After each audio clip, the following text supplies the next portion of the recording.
Already case కడుతున్నామండి. ఎందుకంటే విషయం ఏంటంటే ఇప్పుడు తిరుపతి అనేసరికి ఒక ఆధ్యాత్మిక ప్రదేశం, దాని మీద చాలా సెంటిమెంట్ ఉంటుంది. తిరుపతిలోని ఎక్కడైనా ఏదైనా చిన్నది అంటే మాంసాహారం ఎక్కడ దొరికినా, ఒక సిగరెట్ దొరికినా, లేకపోతే ఏదైనా మద్యపానానికి సంబంధించిన అంశాలు ఏమైనా దొరికినా కూడా భక్తుల మనోభావాలు దెబ్బతినే పరిస్థితులు ఉంటాయి.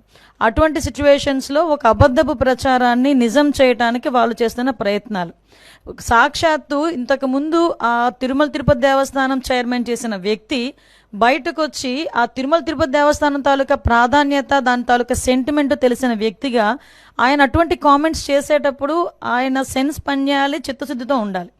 ఎందుకంటే ఇది దేవుడితో కూడుకున్న వ్యవహారం, దేవుడికి సంబంధించిన వ్యవహారం.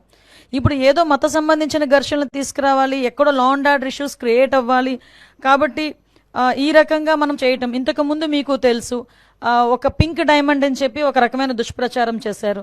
అరే అసలు పింక్ డైమండే లేదు అని చెప్పి ఆర్కియాలజీ డిపార్ట్మెంట్ వాళ్ళు కూడా బయటకు వచ్చి చెప్పే పరిస్థితి వచ్చింది. అంటే ఏదో రకంగా తిరుమల తిరుపతి దేవస్థానం అంటే ప్రజల సెంటిమెంట్, దాని మీద ఒక బురద జల్లితే గవర్నమెంట్కి చెడ్డ పేరు వస్తుంది, దానివల్ల పూలన మత ఘర్షణలు తీసుకురావచ్చు అని ఒక దురాలోచనతో వాళ్ళు చేస్తున్న కామెంట్స్ తప్పించి వీటిలో నిజం లేదు అని నిన్న నిజాలు ఈవో శ్యామలారావు గారు చాలా క్లియర్గా చెప్పారు. ఎంత దౌర్భాగ్యం అంటే అక్కడ ఈవెన్ ఆ గోశాలకి 2023 నుంచి విజిలెన్స్ అధికారులని కూడా లోపలికి రానివ్వని పరిస్థితి. అంటే లోపల ఏం జరుగుతుందో కూడా తెలియని పరిస్థితి.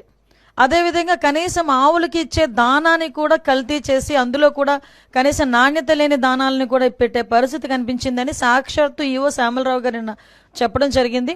ఎవరైతే ఇలాంటి అసత్యపు ఆరోపణలు చేస్తున్నారో, అసత్యపు ఆరోపణలు చేసిన ప్రతి ఒక్కరి మీద కంపల్సరీగా చర్యలు ఉంటాయి.